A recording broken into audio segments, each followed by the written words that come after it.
ही थेट दृश्य आपण बघतोय नाशिक मधली। नाशिकमध्ये हे आंदोलन सध्या सुरू आहे। कंत्राटदारांचं आंदोलन सध्या नाशिकमध्ये सुरू आहे।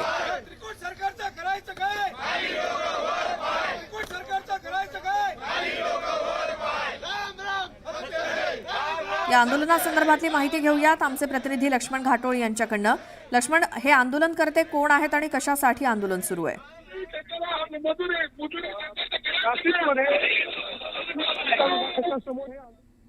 विभागाच्या समोर हे आंदोलन सुरू आहे, त्याची ही सगळी दृश्य आहे। हे आंदोलनकर्ते अचानकपणे या ठिकाणी आलेले आहेत। त्यांनी या ठिकाणी तिरडी आणलेली आहे। अंत यात्रा काढून या ठिकाणी निषेध केला जातोय। त्यांचे बिलं थकलेले आहेत आणि या सगळ्या मागणीसाठी राज्यभरामध्ये आंदोलन बांधकाम ठेकेदारांकडून केले जात आहे। नाशिकमध्ये देखील हे आंदोलन केलं जात आहे आणि त्याच आंदोलनाची ही दृश्य आहे। जोरदार घोषणाबाजी त्यांच्याकडनं केली जाते। काय त्यांची मागणी आहे त्यांच्याशी आपण बोलूया। काय मागणी आहे? गेल्या 3 ते 4 वर्षापासून या शासनाकडे महाराष्ट्रातील तमाम ठेकेदारांचे जवळपास 90,000 कोटी रुपये घेणे बाकी आहे।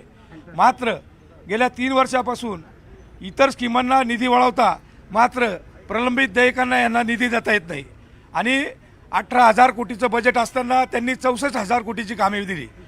त्याच्यामुळं सगळं आर्थिक संकट ओढवलेलं आहे आणि या संकटामुळे नुसता ठेकेदार नव्हे तर महाराष्ट्रातील ठेकेदारांवर जे अवलंबून मजूर आहे आणि त्याच्यावर जे इतर घटक आहे असे लाखो वर्ग देशोधडीला लागला आहे।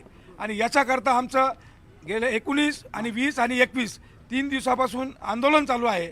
मात्र सरकारला त्याच्याबाबत जाग येत नाही। सरकारला जाग येत नाही। तुम्ही तिरडी घेऊन आलेला आहात, तुमच्या खांद्यावरती तुम्ही तिरडी घेतली, काय भावना? गेल्या मार्च पासून आम्हाला गेले 6 महिने झाले गव्हर्नमेंटकडून 1 रुपया आलेला नाही।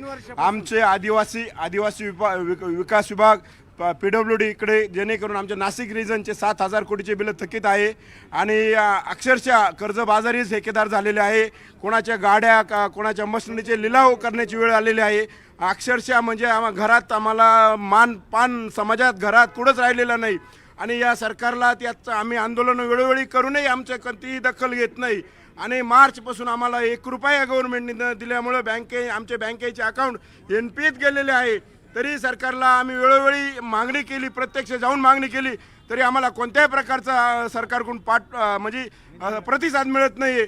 तर या सरकारला आमचे हात जोडून विनंती आहे की आम्ही तुमचा पायाभूत विकास करतो आणि विनंती आहे। आपल्यासोबत आणखी काही आहेत, काय मागणी आहे तुमची? बिल्डर असोसिएशन आणि सगळ्यांच्या तर्फे आंदोलन करण्यात येत आहे। सरकारला बेसिकली हा विषय पडला पाहिजे की आंदोलन करण्याची एवढं सगळ्यांना गरज का पडली।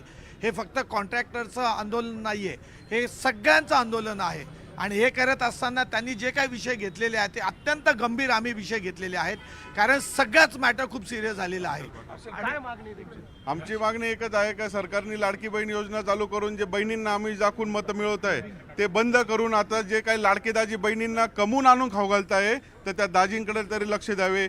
बहिणींच्या कंकू पुसण्याची वेळ आता सरकारने आणलेली आहे। दाजींकडे लक्ष द्यावं। तुम्ही टेक्निकल काय मुद्दे काय अडचणी तुम्हाला येतात? आता सर्व महाराष्ट्राला माहीतच आहे की ठेकेदार पूर्ण देशोधडीला लागलेला आहे। गेल्या 3 वर्षापासून ठेकेदारांचे पैसे मिळत नाही आहे। सर्व त्यांचे संसार रस्त्यावरती आलेले आहेत। ठेकेदार वर्ग सगळं आत्महत्या, इथं तुम्ही समोर पोस्टर लावलेलं बघितलंच असेल आणि सगळ्या महाराष्ट्राला सगळ्या देशाला माहीत झालेलं आहे की हर्षल पाटील या युवकाने त्याचे बिलं थकीत असल्यामुळे त्याने आत्महत्या केलेली आहे। ही एक आत्महत्या फक्त तुमच्या सर्व मीडियामध्ये आलेली आहे आणि सगळीकडे आलेली आहे, परंतु अशा अनेक आत्महत्या आहेत की ज्या समाजाच्या समोर आलेल्याच नाही आहेत आणि ह्या आम्हाला माहीत आहेत की नाशिकमध्ये पण 2-3 आत्महत्या झालेल्या आहेत इथून पुढे। आणि त्यातल्या त्यात आता हे क्लबिंग टेंडर करतायत आणि सर्वांना देशोधडीला लावतायत। पार 10-10, 20-20 लाखाचे सभा मंडपाचे कामंसुद्धा 5-5 कोटीचे काढले जात आहेत आणि ते एकाच मोठ्या ठेकेदाराला दिले जात आहेत आणि फक्त त्याच्यातून भ्रष्टाचार केला जातोय।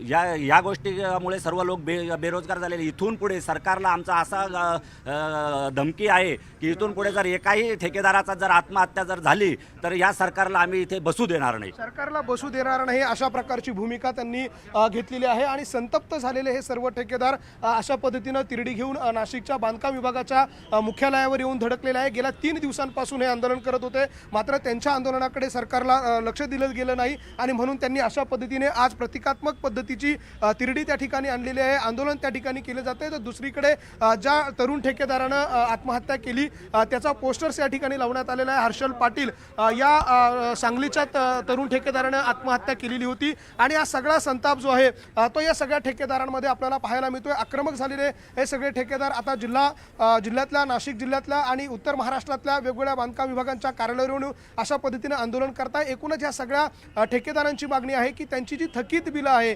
ती तातडीनं मिळावी आणि त्यांच्यावरती जी कर्जबाजारी होण्याची वेळ आलेली आहे त्यातून त्यांची सुटका व्हावी। या सगळ्या मागणीसाठी अशा पद्धतीचं एक प्रतिनिधिक स्वरूपाचं हे आंदोलन या ठिकाणी केलं जात आहे। लक्ष्मण, या सगळ्या माहितीसाठी धन्यवाद।